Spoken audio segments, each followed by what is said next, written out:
So one of the interesting things about Singapore is, of course, the minimum quotas that they have within these housing projects or housing estates that guarantee that you will not have any ethnic enclave or racial segregation or religious segregation, since so often in this part of the world, in Asia, religion and race often overlap. And I want to show you something interesting because, being here in this part of the world, especially being close to Indonesia, you get to see a lot of different things that you wouldn't necessarily see elsewhere. It's not only just the Chinese aspect of, decorations outside. You're really dealing with a lot of symbolism that you quite frankly probably need an expert to explain. And let me see if I can, this is the 6th floor. I guess we're going to do an informal tour of this particular housing estate, which is one of the less maintained housing estates in this country. We are sort of in the middle of a suburb. We're nowhere near the fancy high-rises that symbolize Singapore's Orchard Street or its shopping malls, which of course are quite famous here.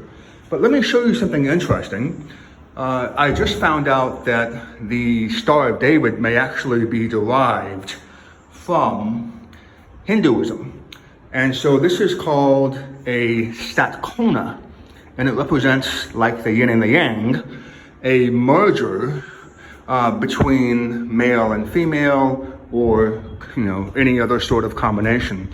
And we'll go ahead and go down this way and see a few other things. Now, it's not the case that every single flat or every single apartment will have this kind of symbolism. It's voluntary. It's sometimes people decide that they want to advertise or show you something. And this is again another Hindu flat. You will see once again the Satkona here as well. And so another interesting part, if you're a Westerner, is this sign over here. Again, a Hindu symbol that the Germans flipped. And so they flipped it, and as a result of that, you now have a German symbol. So, and the Satkona is also related to the Shinto Buddhism symbol called the Kagome. So you can see that everything comes from somewhere else, and a lot of the knowledge that we have does often come from religion, because that was the branch of government, along with the artists, the craftsmakers, the laborers, and the philosophers, and so on and so forth. They were the ones that were in charge of knowledge of the law. And so you have to understand these societies before you had a formal court structure. A lot of the times the legal system was made by the religious scholars.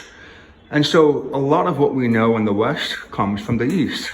It's just that we don't have a sufficient education in the West to know that much of what we understand comes from someplace else. And that's something to think about whenever we're thinking about policy, whenever we're trying to perhaps malign another country's policies. It may very well be that we're just looking at different time periods, and in some of those time periods and in some of those situations, a policy might have worked and then was transferred over to another location where it may not have been as adaptable. So you can see this particular area is growing. They're doing construction over here. But again, we're looking at just the housing itself is sort of a combination Chinese communist building blocks, obviously a bit more stylish, but these are all common shared housing that the citizens would live in. This would be the typical housing structure for a typical citizen of Singapore. And you have that combination, of course, in a country that speaks English as an official language and that has a mostly Western mentality and at least to the point where it has the most Western mentality of any other country in this region in Asia.